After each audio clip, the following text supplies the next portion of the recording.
Друзья, всем огромный привет, с вами Виталий, добро пожаловать на мой канал. Ну что, наконец-то работа на моем канале.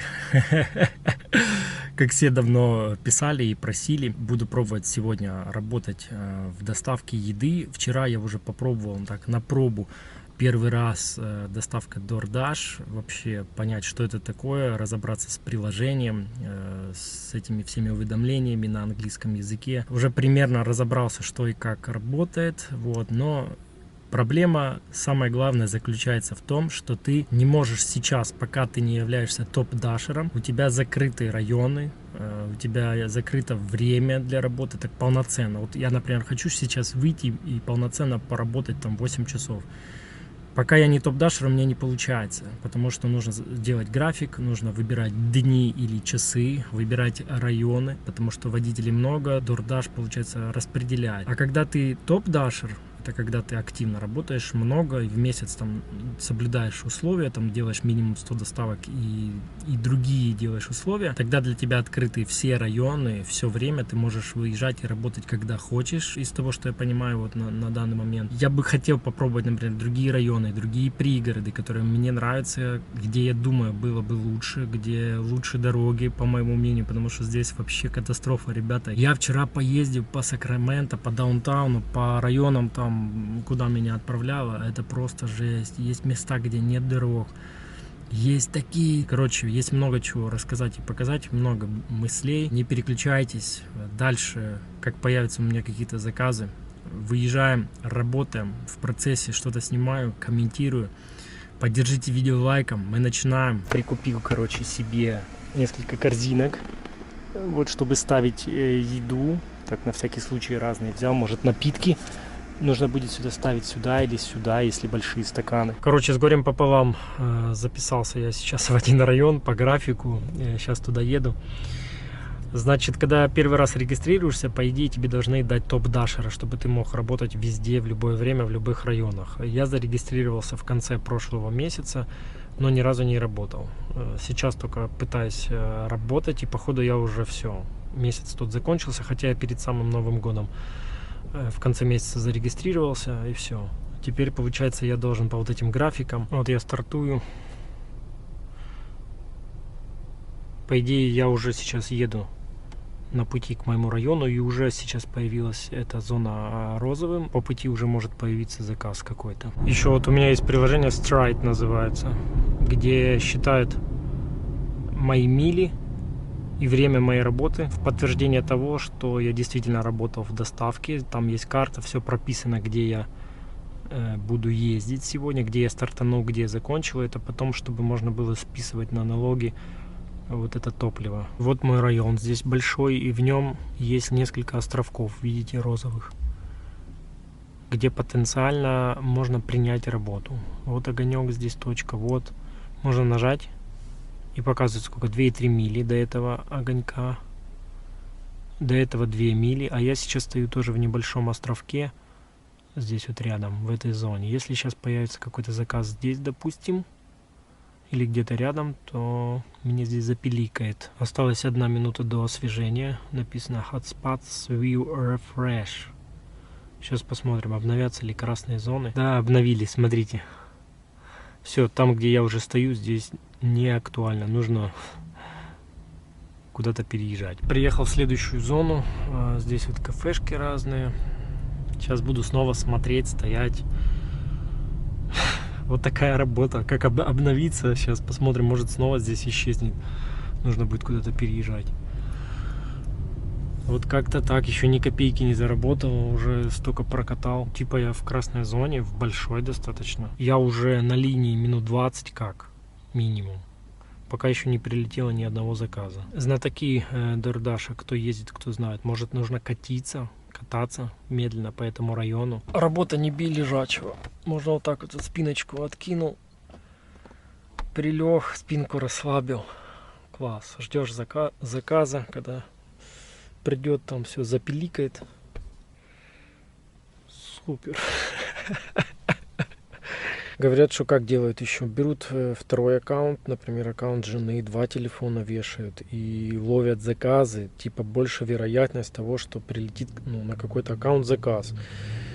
Но все равно я не понимаю, неужели DoorDash не видит, что два аккаунта типа находятся в одной точке, прям в одной машине. Если ты на одном ставишь паузу, ну тогда ты не работаешь, другой типа, да, работает. А если у тебя два аккаунта активных, то как это? Снова я стою не в красной зоне, она отсюда исчезла. Нужно теперь переезжать вот эту вот одну единственную небольшую красную зону. Новое место нашего стояния. Итак, пролетел заказ $18 на 10 миль. Подтверждаю, 15 секунд, вот заканчивается время. Поехали. Сразу карта. Так, от меня это было где-то полмили, может, недалеко. Возможно, вот тут Chicken McNuggets. Забрал заказ, подтвердил отбор заказа.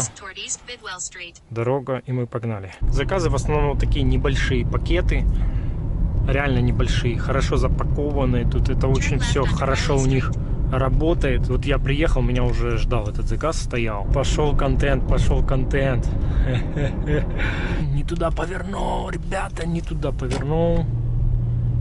Нужно развернуться. Не туда повернул, теперь потерял время немножко на вот этих вот знаках, потому что это вот такая второстепенная дорога. Скорее всего, нас ведет сейчас на автостраду. То есть так бывает реально. Какой-то заказик небольшой везешь, выводите на автостраду. Короче, едешь по автостраде, там миль 5 или 7, потом съезжаешь. Короче, везешь какой-то вот такой маленький пакетик. Вот, я просто в шоке. Пока привыкаю к такому еще. Вклиниваемся в поток и 4 мили вперед. Вот вы представляете, да? Заказали кто знает откуда. Кафешка кто знает где. И вот, короче, ты везешь кто знает куда. Неужели у них нет кафешки где-то вот поближе? Странная какая-то еда, запаха вообще нету. В сравнении с тем, что я вчера возил, там такой, короче, запах от каждого пакета. Что я сегодня утром машину открыл, короче, запах в машине такой стоит. По таким районам, конечно, приятно ездить, и дороги хорошие. Супер. Разъезд по очереди, смотрите, значит, я последний всех. Подъехал сейчас, этот проехал, все, теперь я. Вот так это работает. Я приехал, вот ворота закрыты, вот код, но пока, я думаю, он мне не понадобится, потому что здесь машинка вот заезжает. Я за ней ныряю налево, продолжаю ехать по карте. Налево.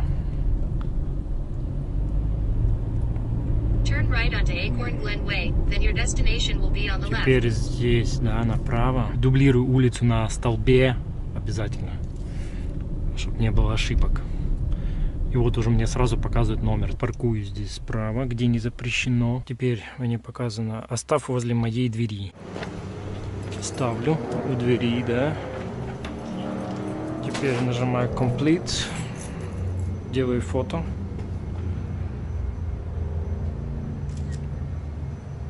Использовать это фото. И Confirm. Все.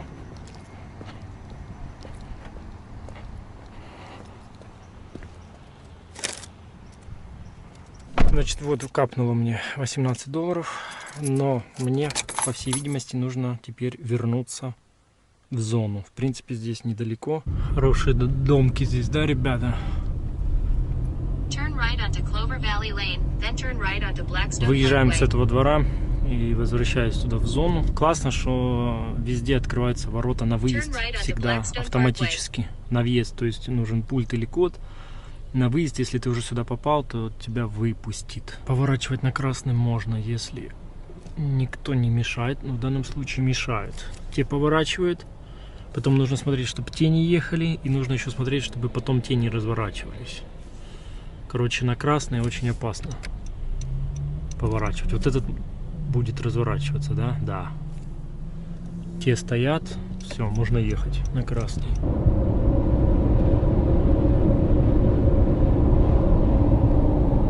Пришел заказ 11:50. Chick-fil-A. 3,9 мили в общем. Подтверждаю. И едем. И вот уже стоит заказ, получается. На Sony. Я его забираю. Кидаю заказ. 3,2 мили, 8 минут показывает. Приехали в какой-то двор. Делаю фото. Делаю фото, уже со вспышкой. Так, use фото, использовать фото. Все, пришел какой-то двойной заказ. Дали аж 80 секунд на подумать. Сейчас останавливаюсь и смотрю. 7 миль всего в общем. Забрать здесь.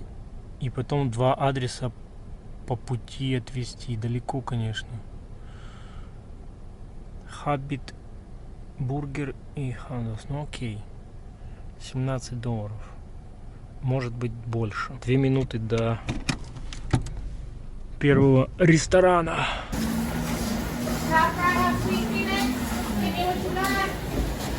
Фу, этот заказ полный попандос. Минут 20 я стоял, ждал эти 2 бургера.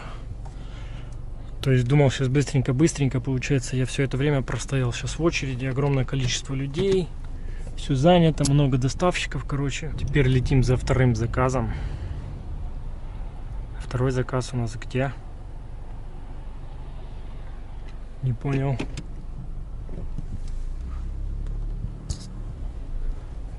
Где-то здесь. Разворачиваемся. Чуть на дорогу не выехал. Забрал я, короче, тут пару мороженок. В некоторых местах сразу стоят стеллажи пикап, типа order и delivery. Сразу подходишь, даже не надо типа к ним подходить, а смотришь на стеллаже в первую очередь. Бывает, что там твой заказ уже стоит. Первая точка. Подъезжаем. Какой-то частный сектор. Едем дальше.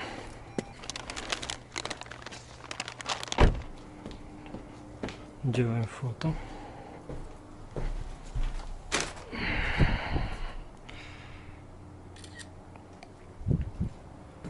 Использовать фото и завершить.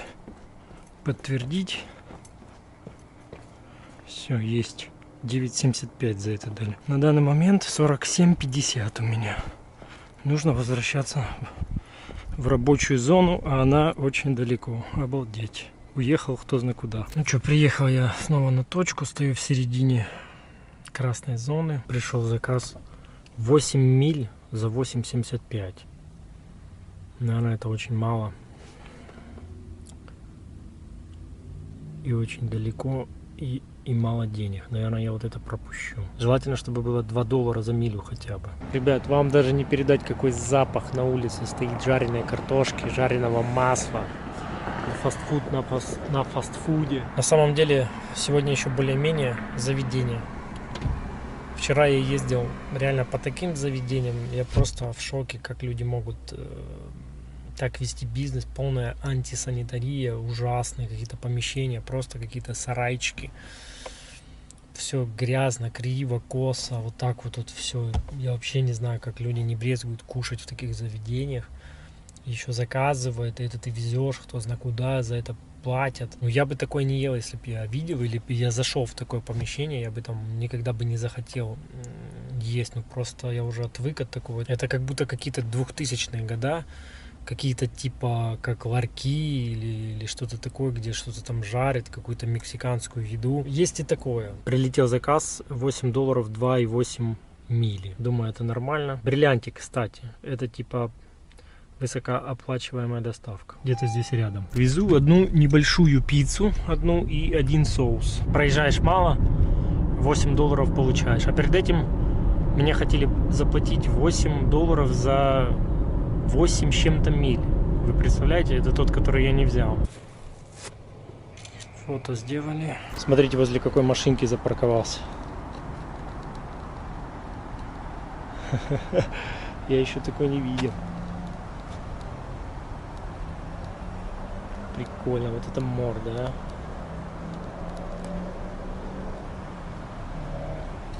а? На хромовых дисках. Обалдеть. Двухдверная. Что это за тачка? Кто знает, напишите в комментах. В принципе, этот райончик мне нравится. Здесь очень хорошие дороги. если бы было больше работы. То есть вот ты настроен, например, поработать активно, заработать деньги, а DoorDash не дает, например, тебе работы. И вот ты стоишь здесь, вот бывает по полчаса на месте, ждешь, когда придет какой-то заказ, а если он плохой, то ты его даже пропускаешь. Получается, что время идет, топливо ты, допустим, сейчас не тратишь, но время идет. И заработок на часы типа такой так себе получается. Велосипедиста первый раз увидел. Тут дорожки для них есть, короче, везде, а никто не ездит на великах. Сейчас вот в Чипотле зашел как раз тот случай, когда просто стоит стеллаж, никто ничего не контролирует, стоит мой заказ или там даже другой, кого-то еще. Просто подходишь, берешь. Так по-хорошему любой может зайти и взять на полке и уйти. Слева капы стоят. Folsom Police. Только что такое видел. Я даже попытался снять, потому что вы мне не поверите. Если бы я это не снял. Позвонил ему звонок, слышу за дверями, кричит: заходи, заходи. Я, короче, захожу. Такая вонь страшная в доме. Я захожу в спальню. Он лежит на кровати, и вокруг него огромное количество пустых бутылок с-под пива, там разные. Он лежит напротив телевизора. Вот такой весь обросший, короче, как бомж. Такой бородатый, грязный. Куча мусора вокруг. Я просто в шоке. Короче, забрал заказ. Лечу. Походу снова будем выезжать на автостраду. Я еще не могу отойти от того мужика, которого я видел в постели. Интересно, у него какие-то проблемы или он реально просто, у него такая жизнь? Куча пива вокруг, бутылок и заказная еда, короче. И бургер самый дешевый. Я в шоке. Короче, народ, на сегодня все.